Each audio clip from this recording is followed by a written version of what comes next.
Dear students, do you remember what I taught in the last video is about how to join words and phrases and what problem we face? And do you recall the name of the problem, which was faulty parallelism?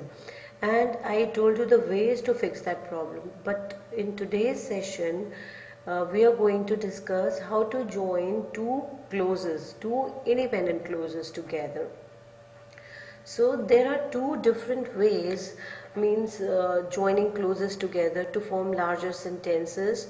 If you join two clauses independently, that process is called compounding, and you have the compound sentence. And the second is joining clauses unequally, mark my word, unequally, to create a complex sentence. So in which one clause is your independent clause, the second one is your dependent clause, which is depending on the independent clause to have a complete thought and complete meaning, and your dependent clause can stand alone, right? So in this chapter, means in this video, however, we are concerned with the first way of joining clauses together to form larger sentences, which is by combining clauses equally to create a compound sentence. And this process is called conjunction. And there are two main ways of conjoining independent clauses. The first one is by using a comma and a coordinating conjunction, and the second one is by using a semicolon or a colon. And perhaps you studied about semicolon or colon in your punctuations lessons, but why I'm highlighting here is because if you study this way, you would remember where to use this semicolon or colon accurately while writing the sentences, the larger sentences, right? So let's move on.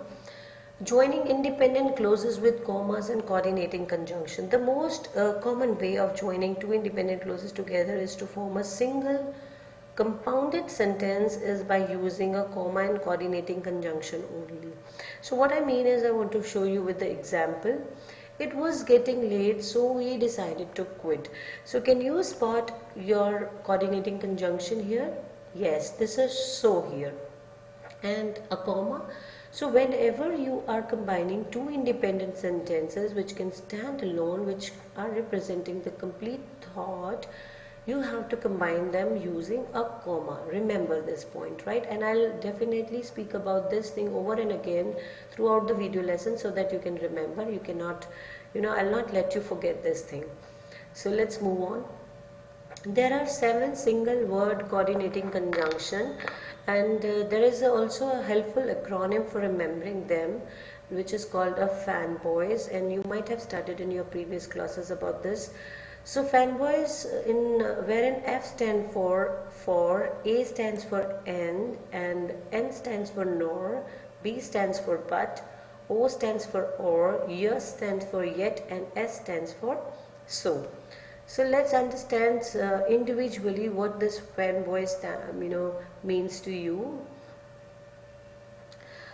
F is for typically means because or since, actually means they tell you the reason, right? For example,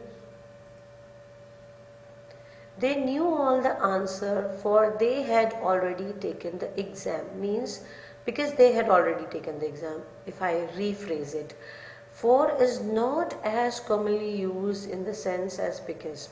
Exactly, you might have seen it very less in the books and all that. Although for and because mean the same thing, they have different grammatical characteristics, but I as a teacher need to teach you this thing. So they are punctuated differently. What is that? Let's compare through these examples.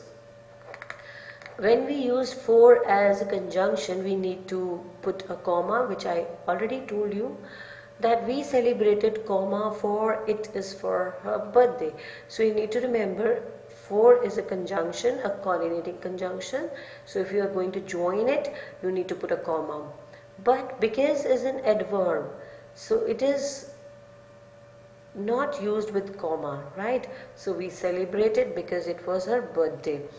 And when for is a conjunction, let me explain you again, that stands between two independent clauses it joins, right? So we need a comma, and because is a subordinating conjunction that begins an adverb clause.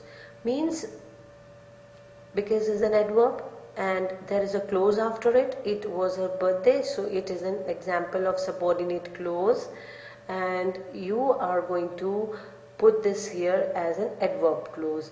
So for being a coordinating conjunctions we are using with comma, but this is an adverb clause, so we are not going to set off this information with comma, right? Remember, this is a rule in English, so this rule I'm going to explain you. Whenever you are joining two sentences, if you are using with for, put a comma. If you are using as because, pointing out the reason, using the word because means conjunction because, don't put comma. So let's move on.